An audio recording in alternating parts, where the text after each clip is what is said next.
उन्होंने सफलता को कभी भी अपनी जागीर नहीं समझा, बल्कि उनके लिए उनकी सफलता उन लोगों की थी जो उनके लिए काम किया करते थे। जमशेदजी के अनेक राष्ट्रवादी और क्रांतिकारी नेताओं के साथ भी नजदीकी संबंध थे। इनमें प्रमुख थे दादा भाई नौरोजी और फिरोज शाह मेहता। जमशेदजी और उनकी सोच पर इनका काफी प्रभाव था। उनका मानना था कि आर्थिक स्वतंत्रता ही राजनीतिक स्वतंत्रता का आधार है। जमशेदजी के 3 बड़े सपने थे। एक, लोहा व स्टील कंपनी खोलना। दूसरा, विश्व प्रसिद्ध अध्ययन केंद्र की स्थापना करना। तथा तीसरा, जल विद्युत परियोजना यानी हाइड्रो इलेक्ट्रिक प्लांट लगाना। दुर्भाग्यवश उनके जीवन काल में तीनों में से कोई भी सपना पूरा न हो सका, पर वे बीज तो हो ही चुके थे। एक ऐसा बीज जिसकी जड़ें उनकी आने वाली पीढ़ियों ने अनेक देशों में फैलाई। इसके अलावा उनका एक और ड्रीम प्रोजेक्ट था जिसको वो पूरा करना चाहते थे, और ये था होटल ताजमहल। उनका ये सपना उनके जीते जी ही पूरा हो गया। यह विश्व प्रसिद्ध होटल 1903 में 4 करोड़ 21 लाख रुपए के शाही खर्च से तैयार हुआ था। उस समय यह रकम आज के अरबों रुपयों के बराबर थी।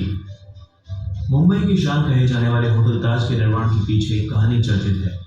कहा जाता है कि 19वीं सदी के अंत में भारत के कारोबारी जमशेदजी टाटा बंबई के सबसे महंगे होटल में गए। दुर्भाग्य से वहां उन्हें रंग भेद का शिकार होना पड़ा। उन्हें होटल से बाहर तक जाने को कह दिया गया था। चूंकि वे पहले ही भारत में एक शानदार होटल बनाना चाहते थे, ऐसे में इस घटना ने उन्हें उकसाने का काम किया। जमशेदजी टाटा ने तत्काल तय किया कि वे भारतीयों के लिए इससे बेहतर होटल बनाएंगे। 1903 में मुंबई के समुद्री तट पर ताजमहल पैलेस होटल तैयार हो गया।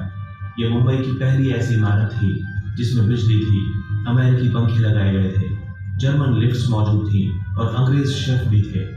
उस समय यह होटल अन्य होटल्स की तुलना में काफी बेहतर था, जो आज भी भारत की एक धरोहर है। इसमें भी उन्होंने अपनी राष्ट्रवादी सोच को दिखाया था। उन दिनों स्थानीय भारतीयों को बेहतरीन यूरोपीय होटलों में घुसने नहीं दिया जाता था, इसीलिए उन्होंने ताजमहल होटल का निर्माण करवाया था ताकि भारतीय नागरिक भी एक विश्व स्तरीय होटल में प्रवेश कर सके। बाद के वर्षों में जमशेदजी की तबीयत नासाज रहने लगी, जिसके चलते 1904 में जर्मनी में उन्होंने अपनी अंतिम सांस ली। भारतीय औद्योगिक क्षेत्र में जमशेदजी का बहुत ही महत्वपूर्ण योगदान रहा है।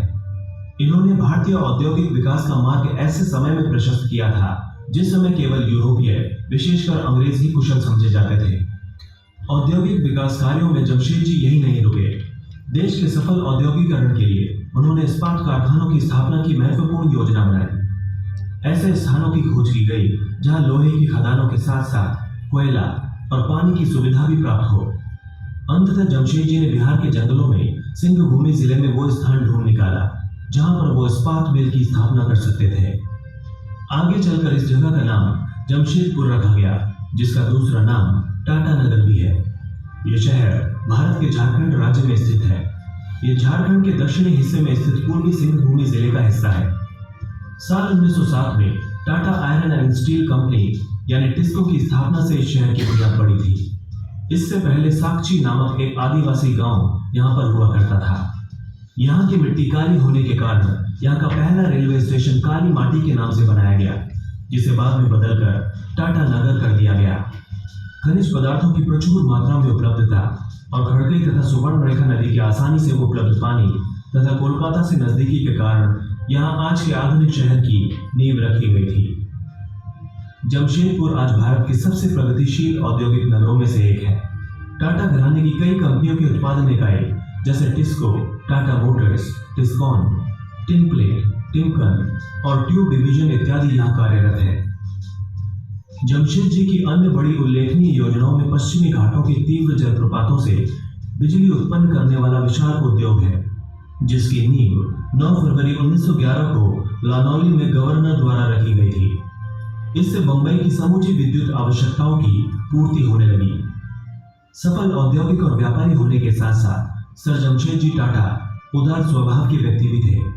वे औद्योगिक क्रांति के अभिशाप से परिचित थे और उसके दुष्परिणामों से अपने देशवासियों, विशेषकर मिल मजदूरों को बचाना चाहते थे। इसी उद्देश्य से उन्होंने मिलों की चारदीवारी के बाहर उनके लिए पुस्तकालयों और उद्यानों आदि की व्यवस्था के साथ साथ दवा आदि की सुविधा भी उन्हें प्रदान करवाई। दोस्तों, इसी तरह की